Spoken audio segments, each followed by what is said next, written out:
Hi and welcome to The Lonely Triathlete. My name is Todd and I am The Lonely Triathlete coming to you from Vancouver, British Columbia, Canada.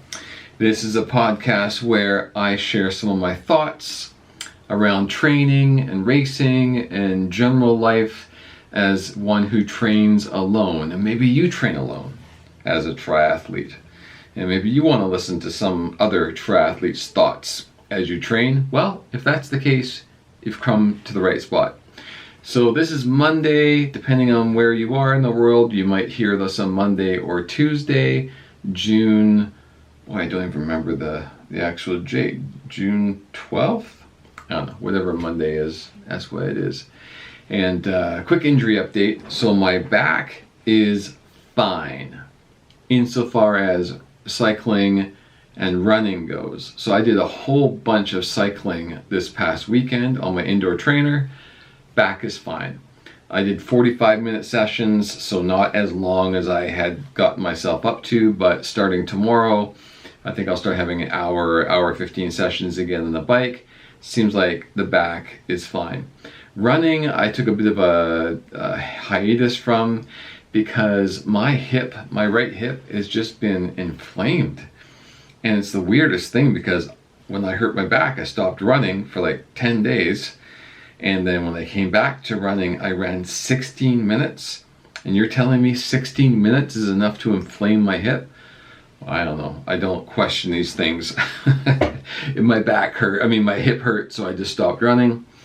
So I'm going to have to start to reintroduce running this week because the hip, while it's always chronically sore, it's just kind of back to its regular amount of soreness. So we'll see how the running goes. The real test is going to come in the swimming. I'm going to have to get out there and do about a 15-minute swim session and see how things go. I won't use a pull buoy. I won't use paddles. I will just do easy 50-meter intervals, maybe 100-meter intervals, just easy, lots of rest. I won't, overarch my back. I'll try to use, focus on good form and use, full rotation. I just don't want to put too much stress on the low back, obviously, but I do have to test it out.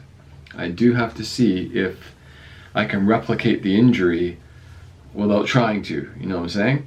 So I will let you know as soon as I'm able to get out there. Now, 15 minutes, do I really have to get to the pool for 15 minutes? No, I can get my wetsuit on and head up to the ocean. I'm 2 blocks from the water, and I just got a neoprene swim cap, so I'll be all set. I should probably just do 15 minutes in the ocean, see how it goes. Regardless, you will certainly hear from me about how that goes.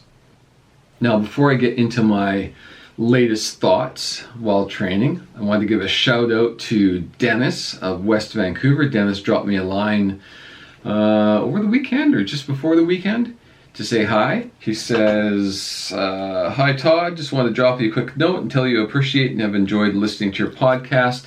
Thank you, Dennis. Dennis is in West Vancouver. He's pretty close to me. He's just over the bridge and enjoying all of the amazing cycling that they have over there in West Vancouver. He can climb one of 3 mountains very, very easily. So lucky guy. Anyway, Dennis is just doing his very first triathlon outside of Calgary. So Dennis, I'd love to hear back from you. How did that triathlon go? And he's also signed up for the Vancouver Triathlon, which I am doing in September as well. So it was cool hearing from you, and cool hearing from another triathlete who listens to this meager little podcast. And I should give a quick plug. If anybody else wants to drop me a line, say hi. I love getting the emails. thelonelytriathlete, all one word, at gmail.com. All right, so into my thoughts. What have I been thinking about recently in my training? Well, I was thinking that right before I got injured, I was starting to feel like my workouts, my training was feeling a little mundane. I'd been going hard for 5.5 months, and I was starting to have these thoughts of, I get up in the morning, everything's the same, I get ready for my day the same way. I get on the bike and I start doing, similar workouts, and then the next day I do a similar run. I know there's variation in those workouts, but it just started to feel, mundane. And in case you don't know what the word mundane is, I looked up a few definitions. They are very apropos. Mundane means lacking interest or excitement, dull. It means something of this earthly world rather than a heavenly or spiritual one. Well, duh, don't think you can cycle not on the earth. Or commonplace. That's a good one. Commonplace. Just started to feel kind of dull and common. Well, it did not take me long to look up a few studies that they've done on the psychology of training and sport. And tell me if you don't resonate with this research finding in a fairly recent research paper. The abstract says, in part, that there is a common misconception that elite athletes enjoy their sports activities so much that they cannot feel bored.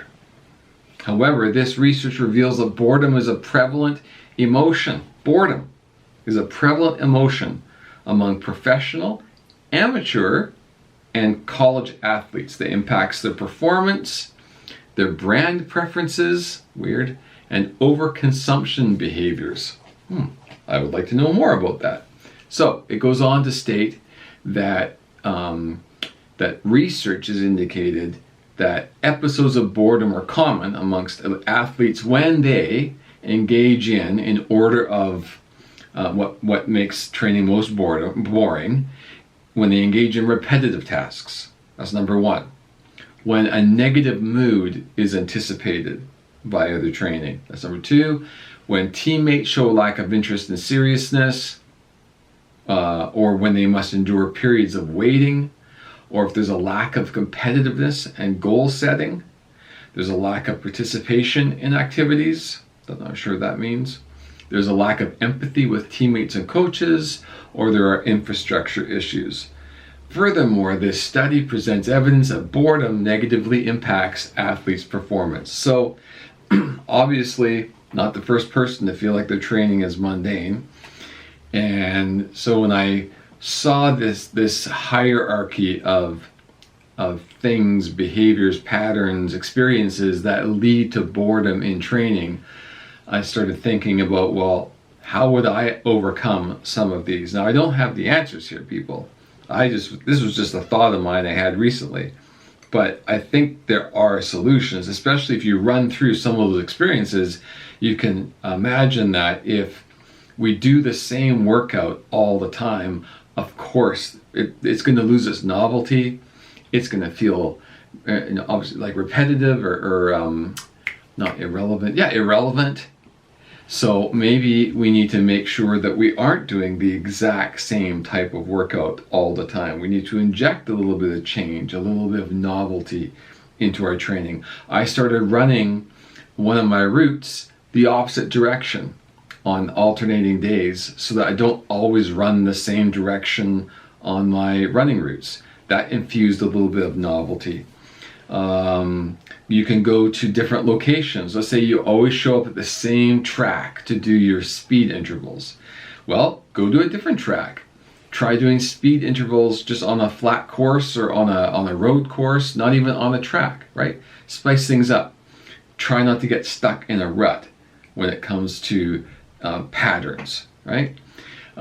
If you anticipate a negative mood, well, there's an opportunity to practice your mental pregame, right? Figure out what is it about this upcoming workout that's going to give you a negative mood or often leads to negative feelings, and do some visualization or work through what these emotions are going to be proactively, so maybe you don't experience them in your training.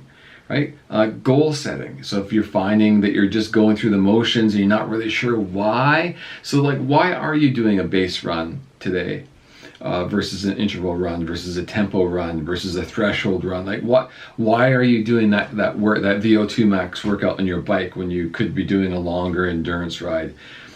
Right? Maybe you don't understand or haven't educated yourself as to exactly why you're doing that type of workout.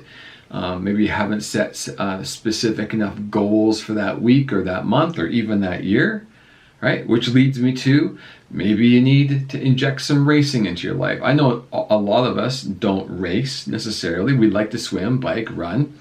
We like to do triathlon maybe in practice, but we don't like to race. Could there be those type of people out there? Sure, I'm sure there are.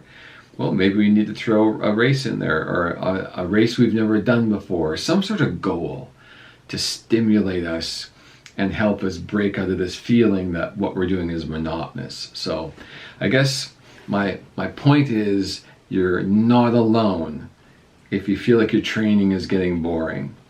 Professionals have this. If you're an amateur like me, you've got this.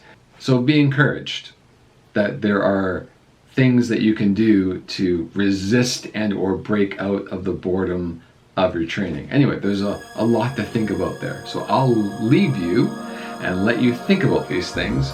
And until next time, have fun training.